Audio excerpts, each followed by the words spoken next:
Bonjour, je suis Jean-René Rodrigue. Maintenant que nous avons appris plusieurs fonctionnalités là, du dessin en 3D dans AutoCAD, on va les mettre à contribution pour dessiner un premier meuble très simple. Donc, on a à l'écran la représentation, donc une image du meuble qu'on veut dessiner. Donc, c'est une étagère avec des ouvertures, 9 ouvertures rectangulaires. Donc, pratiquement là, le meuble le plus simple qu'on peut dessiner, qu'on peut construire. Je baisse ceci. Vous avez pu télécharger le dessin du meuble à reproduire. Donc je vais le mettre à droite de mon écran pour travailler. Et on a ici le dessin original du meuble dans AutoCAD. On va le recommencer de zéro. Donc, on va cliquer ici pour démarrer un nouveau dessin. On fait un nouveau dessin. On va dessiner en millimètres, étant donné que l'exercice est en système métrique. Donc, on va venir cliquer à côté du mot ouvrir sur la petite flèche et on va choisir ouvrir sans gabarit système métrique. Donc, on a un nouveau dessin vide dont les unités sont les millimètres. Si on n'est pas sûr, on peut taper unité avec un S au clavier, ensuite la touche entrée. La fenêtre d'unité de dessin s'ouvre et on voit que les unités du dessin sont bel et bien le millimètre. Donc, on va fermer ça. Je vais commencer par dessiner la façade de mon meuble. Donc, le contour, un rectangle de 980 par 460 mm. Donc, très simple. 980 à l'horizontale, donc 980. J'appuie sur la touche Tab au clavier pour basculer à la deuxième fenêtre de saisie pour rentrer 460. Et j'appuie sur Entrée, j'ai mon rectangle qui est dessiné. Ensuite de ça, chacune des ouvertures mesure 200 par 300 mm. Je vais commencer ici, tracer un rectangle de 300 par 200. Il n'est pas positionné au bon endroit.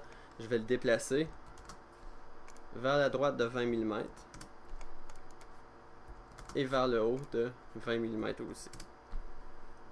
Je vais aussi le répéter pour l'avoir 6 fois. Donc, je peux utiliser la commande réseau, je peux utiliser la commande copier. Mais donc, je vais favoriser la commande copier, ça va aller plus vite. Je le copie par en haut de 220 mm. Ensuite, je reprends les deux. Je les copie vers la droite de 320 mm. Puis de 640 pour avoir la troisième colonne.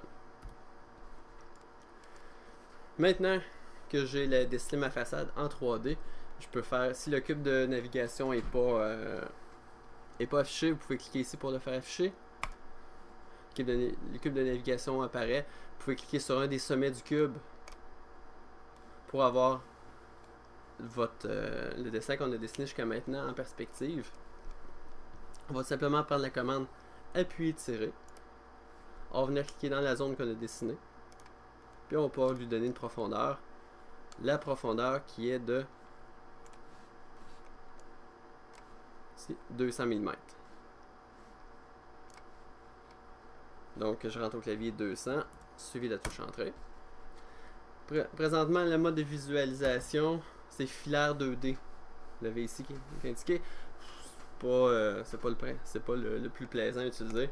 Donc dans le menu, moi je vous propose d'en essayer d'autres. Moi je vais y aller avec conceptuel.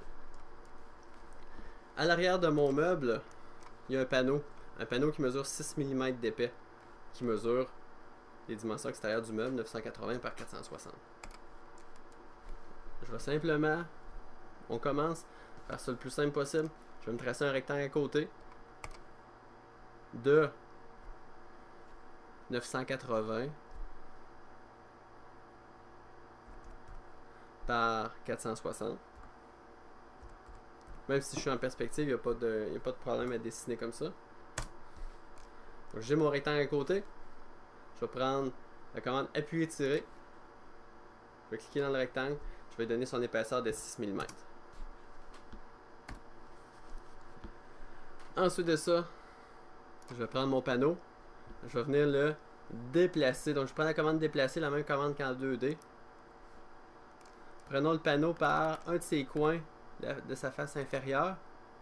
Puis on va venir le porter sur un des coins du meuble. Donc on utilise les accrochages aux objets. Donc là, j'ai l'accrochage extrémité qui m'indique que je suis au bout de la ligne. Et voilà, le meuble était incomplété, il est juste pas dans la bonne orientation. Fait que je vais venir prendre la commande rotation 3D. Sélection des objets, il faut que je sélectionne le dos et les tablettes. J'appuie sur Entrée. On va tourner autour de quel ruban? On va oser avec le ruban rouge. Je vais tourner de 90 degrés.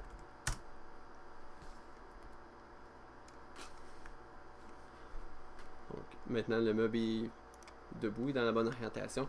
On peut tourner aussi avec le cube de navigation pour l'avoir dans la bonne orientation. J'ai les lignes qui m'ont servi à faire à dessiner mon profil qui reste là. Donc le rectangle ici, puis les autres formes. On pourrait peut-être prendre notre meuble, le déplacer à l'écart. Et voilà, on constate que tout est bien, tout est conforme. Ça ressemble bel et bien à notre modèle. Donc, c'est maintenant votre tour. Et je vous attends dans l'exercice suivant, aussitôt que vous aurez terminé cet exercice.